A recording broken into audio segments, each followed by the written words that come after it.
Opa galera, tudo beleza? Sejam muito bem-vindos a mais um vídeo aqui do nosso canal. E eu queria passar para agradecer a todas as pessoas que compraram o nosso curso. Vocês não têm noção quanto está ajudando aqui na nossa criação. Logo a gente vai retomar aqui a construção desse viveiro.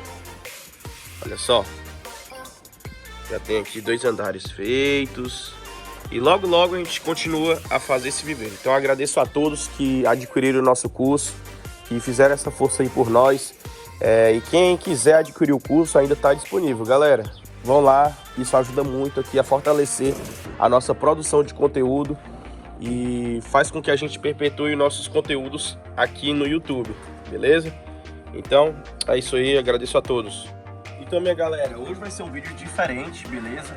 É um vídeo que vai fugir um pouquinho aí do nosso calendário editorial. Para quem não sabe o que é esse calendário, é basicamente os vídeos que a gente deixou pré-determinados para fazer durante esses dias, beleza? E o que consiste no vídeo de hoje? Hoje a gente vai explicar a diferença da reprodução de um pelo curto, que é essa baia que a gente está observando, para porquinhos de pelo longo. A gente vai falar alguns fatores que influenciam na reprodução deles, beleza? Dentre eles, fatores de ambiente, temperatura, o habitat que eles estão inseridos, a alimentação. Então tudo isso a gente vai estar explicando para vocês no decorrer desse vídeo. Não sei se vocês estão notando, mas eu estou um pouquinho rouco. Eu estou me esforçando mesmo para estar postando esse vídeo de hoje. Então eu peço a todos aí que fortaleça, pelo menos dando like, galera. Então é isso aí, vamos lá começar, beleza? Então a gente vai começar falando sobre os pelos curtos, né? Esses animais de pelo curto, querendo ou não, eles vão ter mais facilidade de reprodução. Claramente, os de origem importada, eles demoram um pouquinho mais para reproduzir. Até mesmo porque a origem deles é de lugares bem frios, geralmente na Europa, que foi onde esses animais de padrão se desenvolveram, beleza? E o que acontece? Mesmo eles tendo menos reprodução, comparado, por exemplo, a ingleses nacionais, que são aqueles porquinhos comuns, aqueles de fuça longa, orelha levantada, mesmo assim eles reproduzem mais do que o pelo longo. Uma coisa que a gente tem que entender é sobre a questão de barreiras físicas. Pelo curto, como o próprio nome diz, eles têm a pelagem curta. Ou seja, a genitália da fêmea não vai ser tão recoberta de pelo comparado, por exemplo, a alguns pelo longo, que é justamente esse que eu vou estar soltando na imagem. Tá vendo? Esse porquinho aqui de pelo longo, você nota que ele tem mechas muito compridas. E claramente, a genitália da fêmea, ela fica cada vez mais distante e até mesmo mais protegida por conta dos pelos. Então, quando a fêmea estiver no cio e o macho for cruzar ela, às vezes ele até chega a montar nela, porém ele não consegue encaixar ou acertar na genitália. Então é impossível a gente ter reprodução sem contato carnal entre o macho e a fêmea. Tá entendendo? Pelo menos do lado biológico e o lado natural não tem essa possibilidade, beleza? Então, o que acontece? É importante a gente saber um pouco sobre a questão do cio da fêmea. A fêmea, ela entra no cio, gente, em média, a cada 15 dias, até estourando aí 17 em 17, beleza? Geralmente esse é o período fértil que elas estão entrando no cio. Isso é um período decorrente. Enquanto ela estiver entrando no cio, é porque ela não tem vida dentro da barriga dela. Ah, então, como assim? Eu não entendi. Então quer dizer que quando a fêmea, ela engravida, ela deixa de entrar no cio? Sim, meus amigos. Realmente, quando a fêmea engravida, ela deixa de entrar no cio. Mas qual a explicação lógica para isso? Eu vou dar uma explicação realmente científica agora para vocês. Quando um animal, um mamífero, está grávida, está buchuda, ele está tendo uma vida dentro dela, certo? Então não tem sentido uma fêmea continuar ovulando ou produzindo células férteis para reprodução, sendo que dentro da barriga, dentro do útero dela, já vai ter um filhotinho em desenvolvimento. Então não tem sentido biológico e sentido natural da fêmea continuar ovulando para a produção de mais células germinativas para reprodução, beleza? Então isso é uma coisa descartado, não tem como a fêmea fazer isso, pelo menos comprovado cientificamente não tem, beleza? Então é mais ou menos isso que acontece. Uma coisinha também, galera, em relação à alimentação.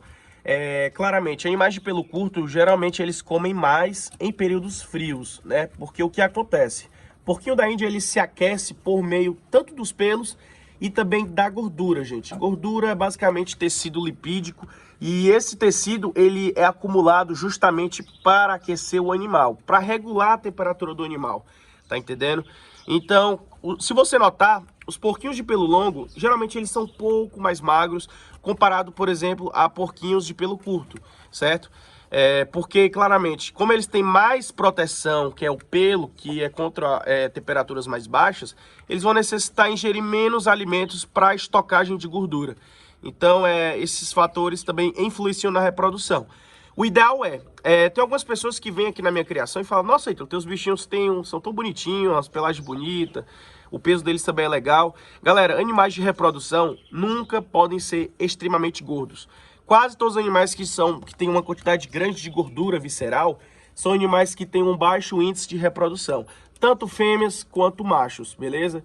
Então, querendo ou não, principalmente em machos, né? Porque o macho, claramente, pode ser que reduza o tamanho aí da sua genitália, certo? E também reduz a questão do fôlego. Quando o animal ele está cruzando, isso vai demandar dele muita energia, beleza? Principalmente em relação ao macho. Então, a chance desse animal tiver algum tipo de infarto ou coisa do tipo também se eleva.